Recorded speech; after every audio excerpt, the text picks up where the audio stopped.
Outside a Korean rural town, married couple Jae-gu and Sun Young run a roadside garage, but unfortunately they don't have many clients. In fact, most drivers don't even notice their little shop.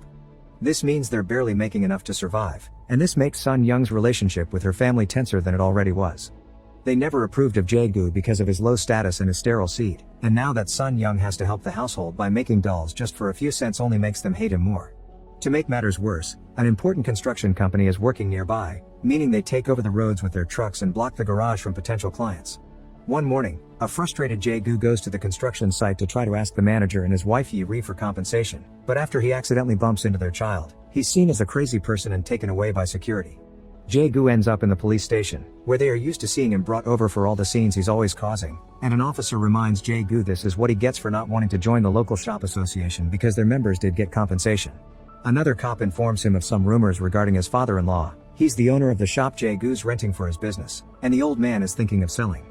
On his way home, Jae-gu sees a man with a broken truck and learns he's about to scrap it, so he points out that isn't necessary yet. Just by changing the valve it can run for a few more years. When Jae-gu arrives at his house, he asks Sun Young if the rumors are true, and she confesses her dad has been frustrated because they haven't been paying taxes. Jae-gu gets angry because she's been keeping this from him, and before the argument can escalate, he leaves the house to clear his head. The idea is to get some beer and cigarettes at the local grocery store, but he can't afford both, thus he ends up only buying cigarettes, having to change to the cheapest brand as well. However, the old lady in charge remembers Jae-gu from the time he took her granddaughter to school, and as thanks, she gives him a beer can anyway. While enjoying his beer and cigarettes outside the store, Jae-gu is approached by the head of the shop association Mr. Moon and his men, who beat Jae-gu up for the advice he had given to the man with the truck. It turns out Mr. Moon had almost put his hands on those scraps for cheap and Jae-gu got in the way of his business. Later, when Mr. Moon is telling his friends what happened over dinner, the group starts gossiping about Sun Young's horrible marriage choice, and Mr. Moon leaves in a huff because he still harbors feelings for her. A few days later, Sun Young goes to a family gathering alone and is immediately attacked by her relatives for her life choices. Jae-gu shows up as well, having borrowed some nice clothes and even saved some money for a cake to impress everyone. But when he arrives and overhears everyone insulting him, he decides to leave without even announcing himself. On his way home, he accidentally drops the cake, and he's so frustrated by the whole situation that he kicks it with anger instead of picking it up for dinner. At that moment, Jae-gu notices a car stopping in the middle of the road because of a flat tire, so of course he immediately offers his services to change it as he explains the construction trucks that pass by drop all kinds of scraps. Since it's late at night and they're in the middle of nowhere, Jae-gu takes the chance to charge extra for the job, knowing the client has no choice. Afterward, he goes back to the road to check on anything else that may have fallen from the trucks just in time to see Sun Young arrive in a relative's car. The driver doesn't even say hi to Jae-gu, and when he complains, it triggers an argument with Sun Young, who is tired of being caught between her family and her husband. To calm her down, Jae-gu shows her he made some money tonight. When they go to bed, Jae-gu can't sleep because he's still bothered by today's events, so he decides it's time to do something and returns to the road to scatter a bunch of scraps all over the place. The plan pays off and the next morning they have a new client with a flat tire, but this time Jae-gu charges a more reasonable price. Hours pass and Jae-gu worries because only one more client came by, so he goes to check on the scraps and finds them all gone. It turns out the construction trucks have been pushing the scraps away when they drive by, and because of the size and weight of their tires, they didn't get flat. Not ready to give up yet, Jae-gu stays up late making more pointy scraps that he scatters on the road again, and this time he's discovered by Sun Young, who disapproves of the idea.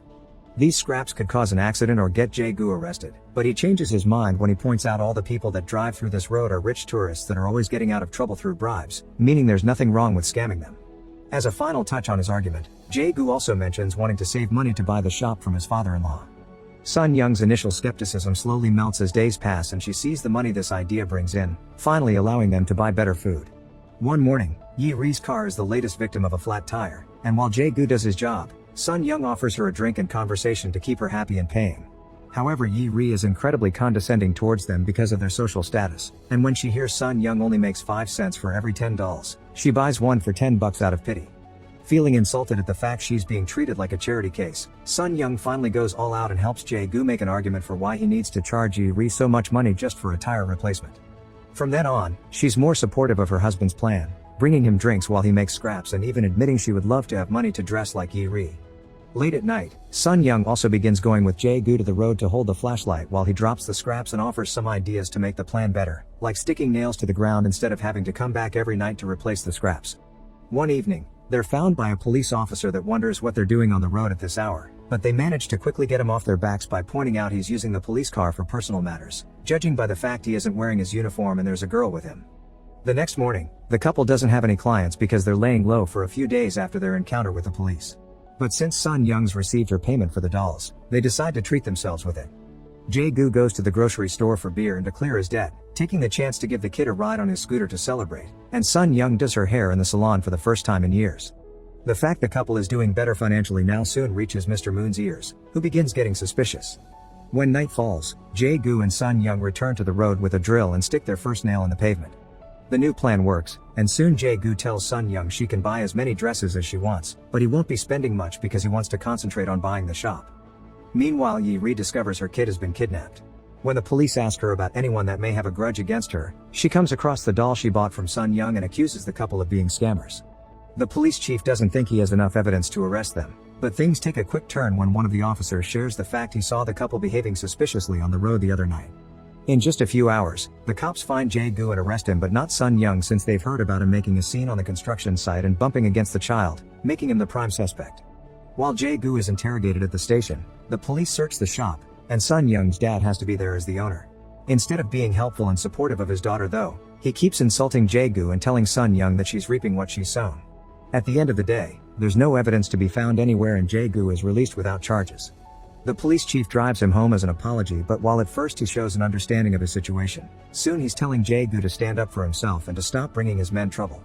The following morning, Jae-gu gets his tools ready to go back to the road since they've been losing money while he was away. Sun Young worries about her husband and the possibility of being found out, but she can't convince him to take a break. In the meantime, Mr. Moon is still convinced that Jae-gu is hiding something, and since the police can't do anything without proof, he agrees with his brother the cop to take turns keeping an eye on the garage couple. The next time Sun Young goes to the road to stick a nail in it, Mr. Moon sees her and finds the nail after she's gone, so now he has to think of a way to use this information in his favor. Now that the nails are out again, business picks up once more and the garage couple can afford to eat out, so they don't hesitate to treat themselves. One afternoon, an elderly couple gets a flat tire on their way to the hospital and asks Jae-gu for a discount, but he still charges them the full price. That same day, Sun Young goes to the grocery store and is approached by Mr. Moon, who confesses he knows about the nails and asks Sun Young to come to see him in private if she wants him to keep the secret. When night falls, neither of them can't sleep. Jae-gu feels guilty about overcharging the elderly couple because now he keeps thinking about his own dead parents, and Sun Young is worried about what Mr. Moon may do. Pretending to be asking a rhetorical question, Sun Young wonders what they should do if someone ever found out about their scam, and Jae-gu replies he would quit before that person went to the police. The following day, Sun Young thinks thoroughly about how much this plan has improved their lives and takes the hardest decision in her life. She goes to see Mr. Moon and accepts to get busy with him in the backseat of his car to buy his silence. Afterward, Mr. Moon tells his brother to drop the surveillance on the garage couple. Paying for Mr. Moon's blackmail leaves Sun Young feeling incredibly dirty, so when she comes across some old friends that invite her to come shopping with them, she accepts in order to take her mind off things. By the time she returns home, it's incredibly late, but she's looking like a whole new person with her new hairdo and dozens of cute dresses. Jae-gu complains about the lack of homemade dinner, but Sun Young ignores him and takes a shower using a dangerous solvent because there isn't enough money in the world to make her feel clean again.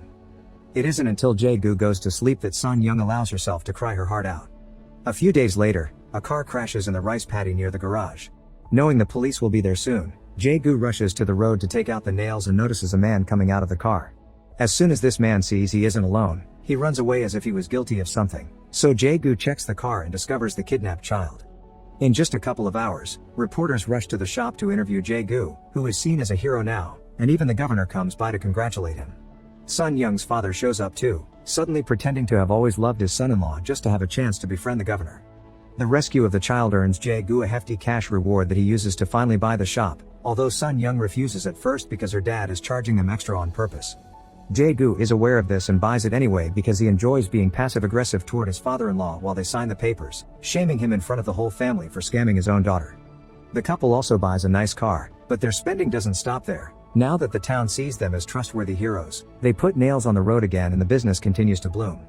They get an electric sign for the shop, fancy clothes for both of them, and even visit expensive restaurants, where they discuss the possibility of one day moving to the big city. This also means Jae-gu is getting most of the car repair business and leaving Mr. Moon with fewer clients, which causes him to call Sun Young to do more blackmailing, but Sun Young ignores his calls. From then on, a mysterious car begins following Jae-gu again. One afternoon, Jae-gu is in town enjoying a beer at his usual spot when he suddenly hears some commotion and follows a cop to the hospital, where he learns his nails have caused an accident and now a driver is hurt. While Jae-gu tries to deal with his guilt outside the hospital, Mr. Moon finds him and tells him to go away before he tells everyone that this is his fault. Startled, Jae-gu gets in his car to go home and cries when he remembers Sun Young's supposedly rhetorical question, which means she's always known about Mr. Moon. Speaking of Sun Young, she's in the middle of the road adding more nails, causing Jae-gu to finally have a breakdown and drag her home, where he tries to find the money she's been saving to burn it off. Crying, Sun Young tries to stop him and has no choice but to confess what she had to do to keep Mr. Moon quiet. Since what it's done is done, Sun Young would rather enjoy the money instead of letting her sacrifice be in vain. Overwhelmed with guilt and pain, Jae-gu rushes to the road to take off the nails, but they've done their job well and they're impossible to move, not to mention the sheer amount of them. The next morning, while Sun Young continues to enjoy her new dresses and makeup, Jae-gu borrows a truck to drive it down the road, hoping its weight will bend the nails once and for all. Make sure to subscribe and turn on notifications so you can watch more videos like this. Thanks for watching.